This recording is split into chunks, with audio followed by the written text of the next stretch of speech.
All right, today we're going to dig into something fascinating.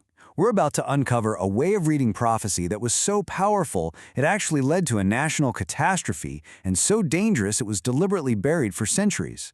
This is the story of the rise and fall of Pesher. So let's just jump right in with a question. What if a lost key to biblical prophecy was buried for a really good reason?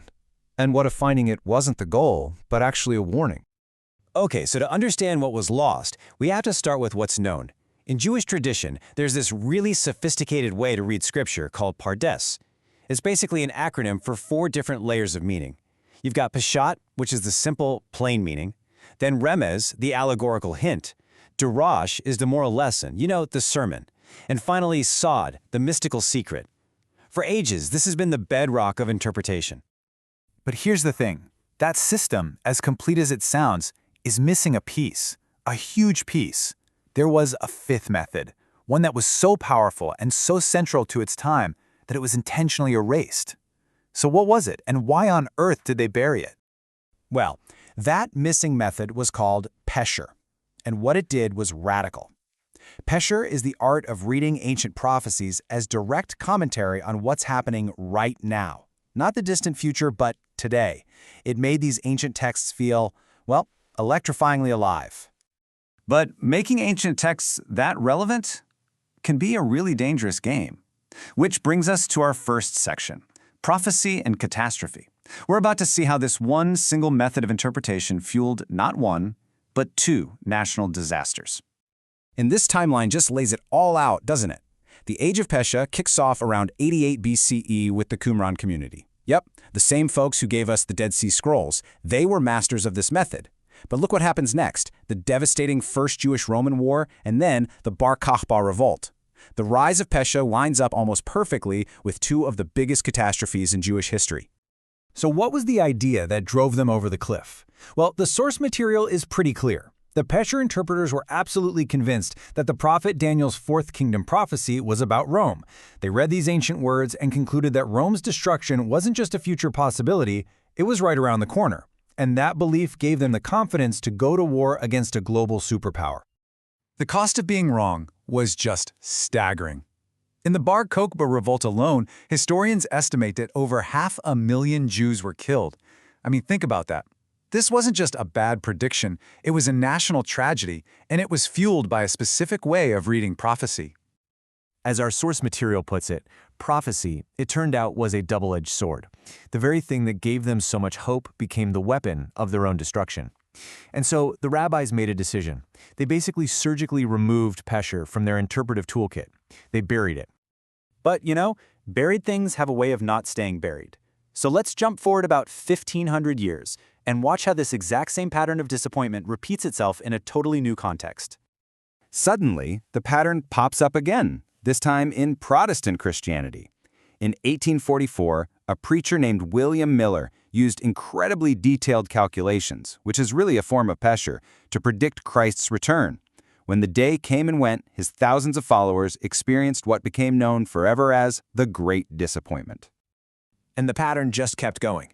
The Jehovah's Witnesses predicted the end of the world multiple times, in 1914, 1925, and again in 1975. Every single time, they applied ancient prophecies to current events with absolute certainty, and every single time, the date just passed.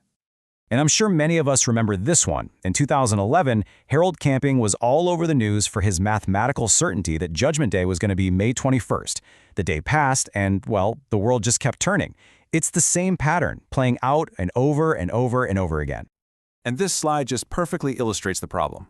Look at the logic here. The ancient Jewish interpreters read Daniel and said, "Aha, the 4th kingdom is Rome." Thousands of years later, modern Christian interpreters read the exact same passage and say, "Aha, the 4th kingdom is the European Union." The names and details change, but the method, it's identical. And, historically, so are the results. Okay, so if this method is such a disaster, the solution seems simple, right? Just don't use it. But here's the twist. This is the apostolic puzzle. The one-time Pesher worked perfectly. So here's the critical question we have to ask. If Pesher is such a recipe for disaster, why is the New Testament absolutely jam-packed with it? The very writers that Christians build their faith on seem to use a so-called failed method constantly. What's going on? And here it is, the ultimate example. Jesus is in a synagogue in his hometown. He unrolls the scroll of Isaiah, reads a prophecy about the Messiah, sits down and just says, "Today this scripture is fulfilled in your hearing." That is pure 100% Pesher. He's taking an ancient text and declaring it's happening right there in that moment. And it wasn't just a one-off. The apostles did it all the time. Peter at Pentecost sees what's happening and says, this is what the prophet Joel was talking about. Paul looks back at the Exodus story and says that the rock that gave Israel water, that was Christ. They were masters of Pesher. So, what's the difference? Why did it work for them when it failed so spectacularly for everyone else? This brings us to our final section and a really different kind of answer. Let's try to unlock the source of their authority. And here is the absolute heart of the solution, according to the source material. The difference isn't the method, it's the authority behind the method. Apostolic Pesher worked because it was based on divine inspiration. The apostles weren't just speculating, they were explaining what God was actively doing. Human Pesher, on the other hand, fails because it's based on human ingenuity. It's our own cleverness, our own geopolitical analysis, and frankly, our own wishful thinking. And this leads to what the source calls the great modern mistake. What modern prophecy teachers are often doing is taking prophecies that the apostles themselves already said were fulfilled back in the first century, and then they're just reapplying them to today's headlines. It's like they're hijacking prophecies that were already validated and trying to retrofit them onto our world. This leads to some really provocative questions, doesn't it? What if the Great Tribulation Jesus warned about wasn't some far-off future for us, but the very real, horrific destruction of Jerusalem in 70 CE that his listeners lived through? What if the Son of Man coming on the clouds was actually a reference to that judgment, an event that happened in their generation, just like he said it would?